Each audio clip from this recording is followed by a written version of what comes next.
What's good, everybody? I posted today an article by about the lady in the State Farm commercial where she says she got her she shed blown up, or she shed's on fire, and it was a really good article. It broke it down how it was her story of how she's been in Hollywood for 20-some years, 22 years, and she's now getting a chance to, she's being recognized for something, and now she gets to tell her family that, it was all worth it. I've been out here 20 years, 22 years, and, at least now I'm known for something. I've been surviving, but now I'm known for something. And she said one of the good things came out of it is there so much talk about this she shed that they're looking to turn it into a sitcom or a television show, a series. And I think it's cool because I think it definitely struck a nerve. I think a lot of people were able to relate to it. That's why it did so well. But I also think it is an illustration of the importance of story and where do they go from here if it's going to be successful. Now you're talking, you're talking stretching a story. So that's kind of what I wanted to talk about today, was stretching the story. How do you stretch stories? Some of the things you want to keep in mind when you're stretching a story, things to do, things not to do. And I'm going to use this State Farm commercial with her she shed as an example of kind of how I would do it if I was asked to stretch the story. Of course, I'm a genre filmmaker. I think horror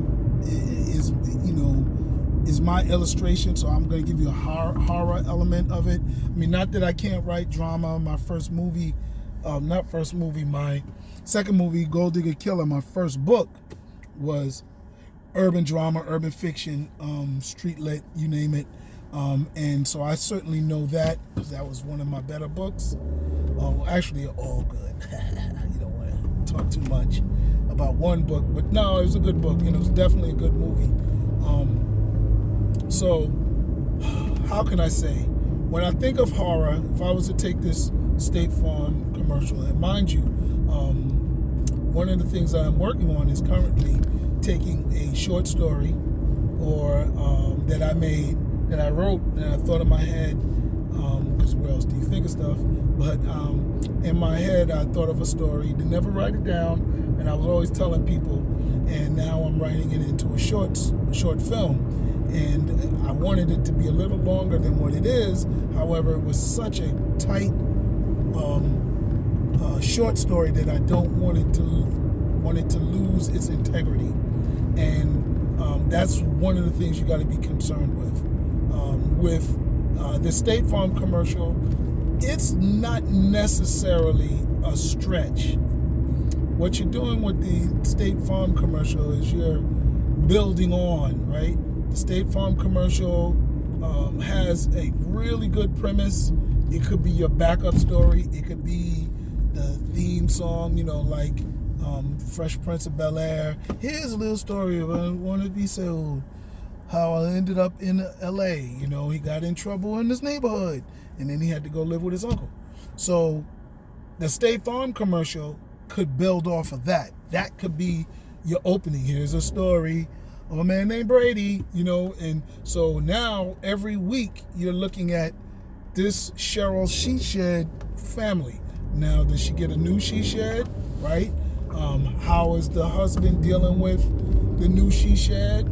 Okay, who else lives there? All of these things you'll have to build in your world. Would I make it horror? Yeah, I can make it horror, but actually more I think about it, it would probably work better as a comedy, a sitcom. The elements that I think really stand out to me is that he don't look like he had a man cave, right? She looked definitely a stronger figure than him. So it's not quite Norbit, but it's very close to it, right? She's not Rasputia, but she don't seem like she's paying him any mind, you know, and he's trying to tell her it might have been an accident, or it was an accident, and she's thinking, you know, somebody burned down my she shed. They are jealous of me. I'm living my good life. I'm all, you know, I finally got my she shed, you know, because again, what is a man cave, right? Man cave is where men go to escape from women or from the world, but mostly other men are allowed to come into the cave. I think even boys up to a certain age. I don't have a man cave, so I don't know, you know, again, what that's all about, except for me guessing, right? So a man cave, it's about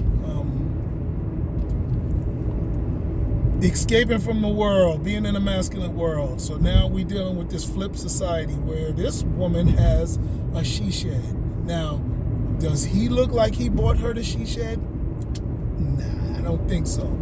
I think she's probably in a better financial position than him and was able to buy herself a she shed. Most of the time when men are buying their women things, they're not going to buy them something for them to escape from them. You know, trophy wives don't necessarily have she sheds. The Real Housewives of America, they don't have she sheds. The independent women of America, wherever that sitcom is, the women that wear the pants in the family sitcom, those are women that probably have she sheds. The women that can buy it themselves. Their man, if, you know, if he has a job, is not an executive, and she's an executive. This is the world that I'm building for this State Farm commercial, because I think that's the appeal of it, right? He seems less intellectual than she does.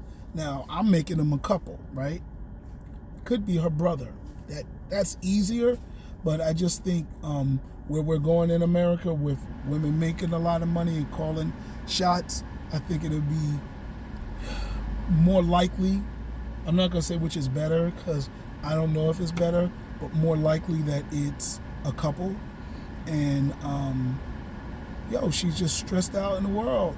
That's where I would go. I would go totally flip the script, you know, and have him be the one that's, you know, probably taking care of the kids, right?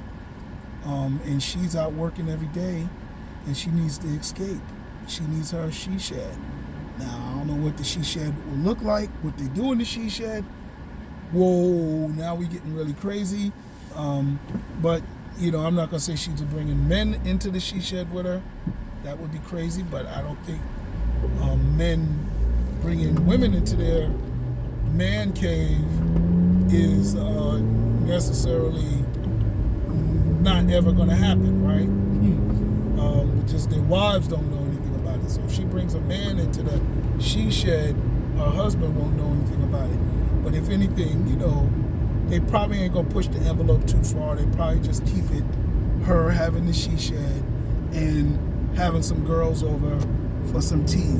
I would continue building on that premise and having a whole bunch of economically liberated black women and white women, because you need diversity, that she invites over her she shed. They do more than just have a book club, because I think a book club is, although it's realistic, is not pushing the envelope. I think they do some more exciting things in the daggone she shed, and I don't know what else they do in the she shed. I don't know if they play cards like men. That's kind of whack. And I don't know if they do feminine things.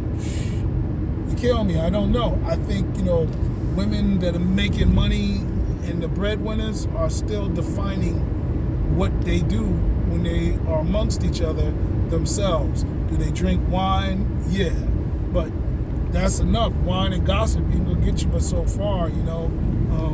So in the man cave, they do things about complain about the women that are really running their lives. Now, will women do the same thing when they go into their she sheds and talk about men that are ruining their lives or complaining about men not being able to get a man? I just watched King of Queens with Leah Remini and my man Kevin gosh, I forgot his last name, but the comedian, and he's got a man cave, and all his men are like hilarious examples of manhood, and I think that's part of the joke. But I don't think they would do that with the State Farm lady, Cheryl's she shed story, Cheryl in the she shed. I don't know if they would do that, but it'd be interesting, and I think you would really need to brainstorm a whole bunch of activities that they would have to do. What is her 9 to 5? So all that stuff. But anyway, that was about it. I just throw those things out. This is, and I hate complaining about my own video blog, right?